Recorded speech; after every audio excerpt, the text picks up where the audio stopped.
Hello students, now I am starting a new topic.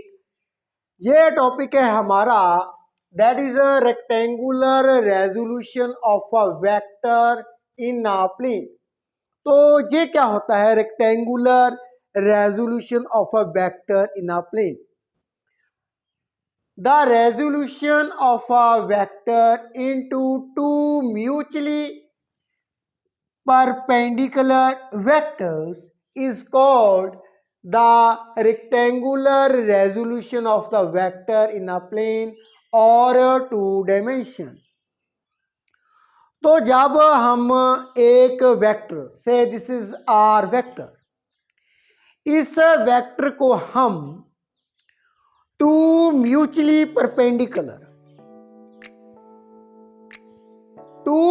Perpendicular means दो vector में further break कर देते हैं, विभाजन कर देते हैं। इस वेक्टर को टू वेक्टर में क्या कर देते हैं, डिवाइड कर देते हैं। वो दो वेक्टर हैं, वो क्या है, म्यूचुअली परपेंडिकुलर वेक्टर हैं। To mutually perpendicular vectors means जब हम इस आर वेक्टर को दो अन्य वेक्टर में इसका विभाजन कर देते हैं, बांट देते हैं, और उन दोनों वेक्टर में कितना एंगल है, दैट इज 90 डिग्री, एंड वो म्यूचुअली परपेंडिकुलर है मीन्स उनका स्टार्टिंग पॉइंट एक ही जगह पर होगा। तो इस प्रोसेस को हम बोलते हैं rectangular resolution of a vector in a plane. तो मैं एक दफा और इसको पढ़ने जा रहा हूं। द रेजोल्यूशन मीन्स बांट लेना of a vector into two mutually perpendicular vectors is called rectangular resolution of a vector in a plane, और इसको और क्या बोलते हैं, और टू डायमेंशंस। आइए अब इसकी डेरिवेशन कर लेते हैं।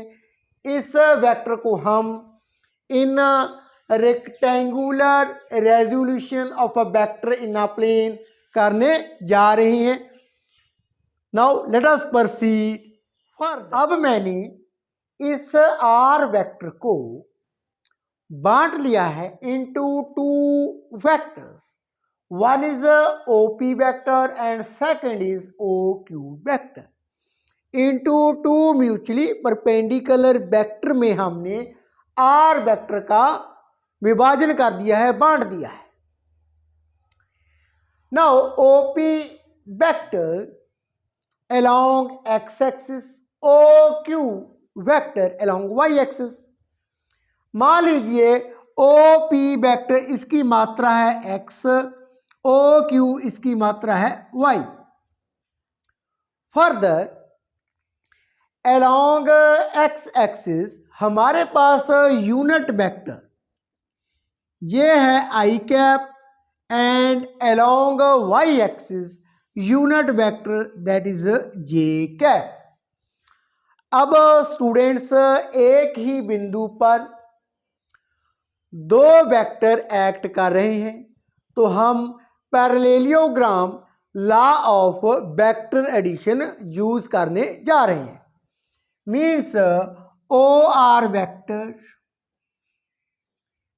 किसके इक्वल होगा, O P vector plus P Q vector. इसको मान लेते हैं equation number 1।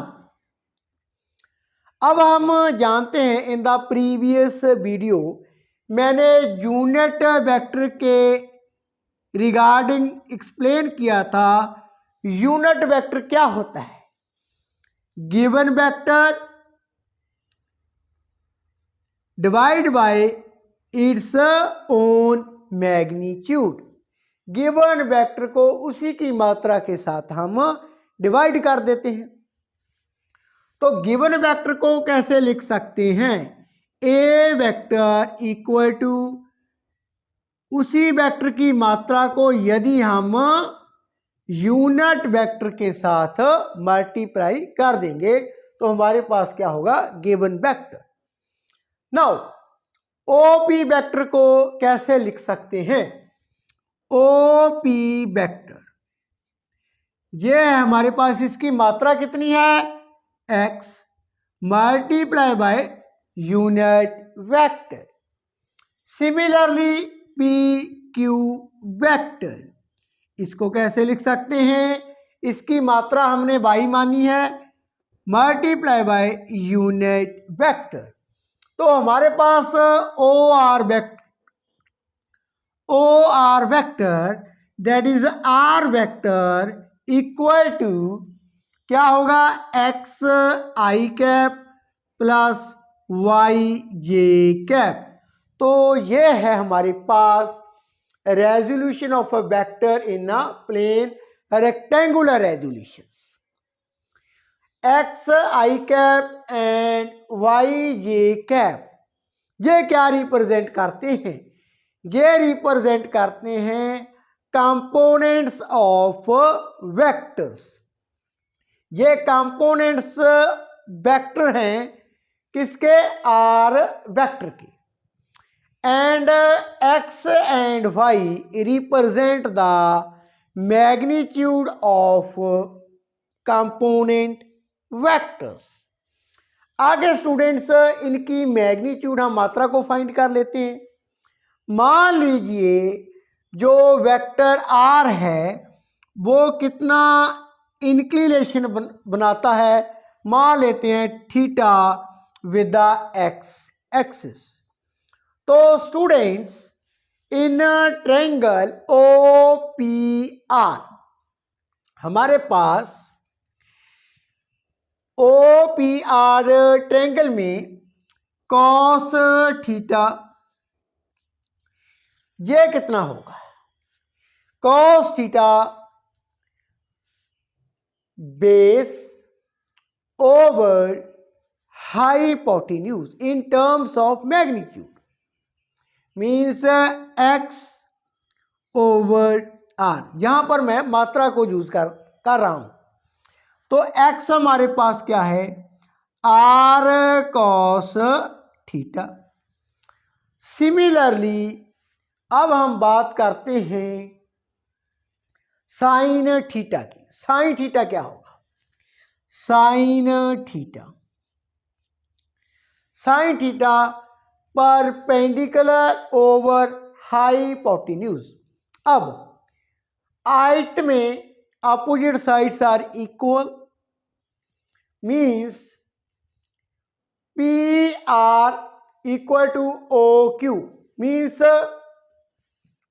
Y over hypotenuse हमारे पास आर है, तो Y equal to R sine theta. तो स्टूडेंट्स इसको मान लेते हैं अब इक्वेशन सेकंड, इसको मान लेते हैं इक्वेशन नंबर थर्ड।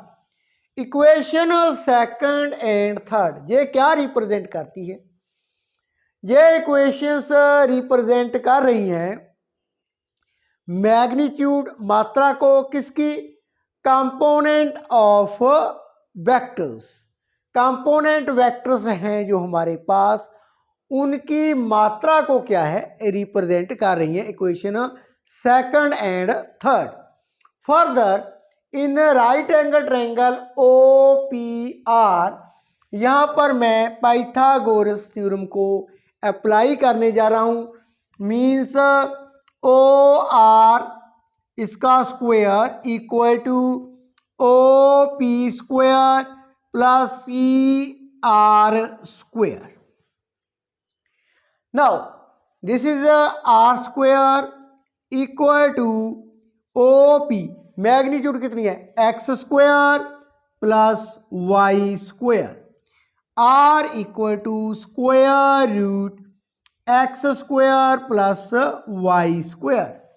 तो ये जो इक्वेशन है इसको मान लेते हैं इक्वेशन नंबर 4। तो स्टूडेंट्स ये जो अब इक्वेशन नंबर 4 है, ये क्या रिप्रेजेंट करती है? Represent the relation between magnitude of the given vector, जो गिवन वेक्टर की मात्रा थी उसका संबंध किसके साथ बताती है? कंपोनेंट ऑफ वेक्टर, जो कंपोनेंट वेक्टर थे उनकी मात्रा X square plus Y square में रिलेशन को रिप्रेजेंट करती है गिवन वेक्टर के साथ, जिस वेक्टर को हमने क्या किया था? टू म्यूचुअली परपेंडिकुलर वेक्टर में क्या किया था? बांट दिया था। नाउ स्टूडेंट्स, इसके आगे अब मैं करने जा रहा हूं बहुत ही important article in the next video, that is projectile.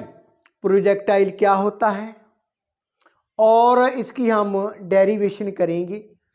So students, in the next video I will be explain what is the projectile and its derivation and some numericals are related to with the projectile.